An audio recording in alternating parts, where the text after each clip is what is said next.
হামলা, পাল্টা হামলা আর সহিংসতায় ক্রমশ দাবানলের মতো উত্তেজনা ছড়াচ্ছে ভারতের মণিপুর রাজ্যে। ড্রোন, ক্ষেপণাস্ত্র দিয়ে হামলা, বেসামরিক নাগরিকের মৃত্যু, মণিপুর রাইফেলসের 2টি ব্যাটালিয়নের অস্ত্রাগার থেকে অস্ত্রশস্ত্র লুটের চেষ্টা সহ একাধিক ঘটনাকে কেন্দ্র করে উদ্বিগ্ন ভারত। গেল সোমবারও উত্তপ্ত ছিল রাজ্যটির রাজধানী ইম্ফলের পরিস্থিতি। কতুর গ্রামে ড্রোন হামলা চালায় কুকিরা। এতে ব্যাপক ক্ষতিগ্রস্ত হয়েছে বেশ কিছু অবকাঠামো। পুড়ে ছাই হয়ে গেছে বেশ কয়েকটি গাড়ি ও মোটরসাইকেল। অবস্থা সামাল দিতে মোতায়েন করা হয়েছে বিপুল সংখ্যক পুলিশ ও যৌথ বাহিনী।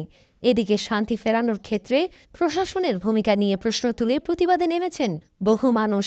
রোববার রাতে ইম্ফলের রাস্তায় নামেন বিপুল সংখ্যক নারী। রাজ্যে শান্তি ফেরানোর পাশাপাশি মুখ্যমন্ত্রী এন বীরেন সিংয়ের পদত্যাগের দাবি তুলেছেন তারা। बाहर के लोगों को ये संदेश देना चाहता हूँ, अभी मणिपुर में क्या हो रहा है सबको पता है। दिन ब दिन आदमी मर रहा है। कुकी लोग ने फायरिंग किया है। वो जो गांव का रक्षक, इधर का रक्षक है, वो बराबर कुकी लोग ने फायरिंग किया है। हम लोग तो इसकी प्रोटेक्शन कर रहे हैं। हमारा जन्मभूमि से, इंडिया से निकलना नहीं चाहता है।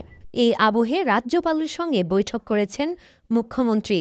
মণিপুরের পরিস্থিতি সামাল দেওয়ার জন্য তৎপর রয়েছে প্রশাসন। সাম্প্রতিক সহিংস সংঘর্ষে ক্ষতিগ্রস্ত পরিবারের সদস্যদের পাশে রয়েছে তার রাজ্যের বিজেপি সরকার বলে জানায় মুখ্যমন্ত্রী।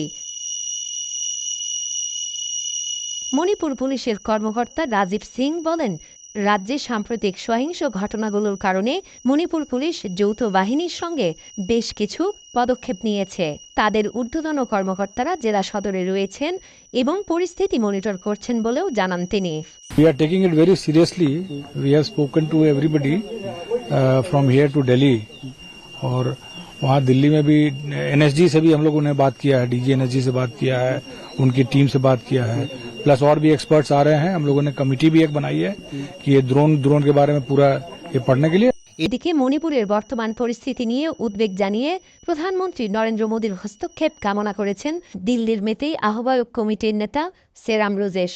जहाँ जहाँ मोदी जी है सब दिलाएंगे, न्याय दिलाएंगे। कहाँ है मणिपुर का न्याय? সাম্প্রতিক সময়ে আক্রমণের জন্য অত্যাধুনিক প্রযুক্তির ক্ষেপণাস্ত্র এবং ড্রোন ব্যবহার করা হচ্ছে, সে নিয়ে ওঠে নানা প্রশ্ন। ইতিমধ্যে সামাজিক যোগাযোগ মাধ্যমে বিভিন্ন ভুয়া পোস্টকে ঘিরে উত্তেজনা সৃষ্টি হয়েছে বলে অভিযোগ ওঠে। এদিকে গুজবে কান না দিতে আহ্বান জানায় রাজ্য পুলিশ, আর গুজব রোধে কন্ট্রোল রুম এবং সোশ্যাল মিডিয়া মনিটরিং সেলে যোগাযোগ করার পরামর্শ তাদের।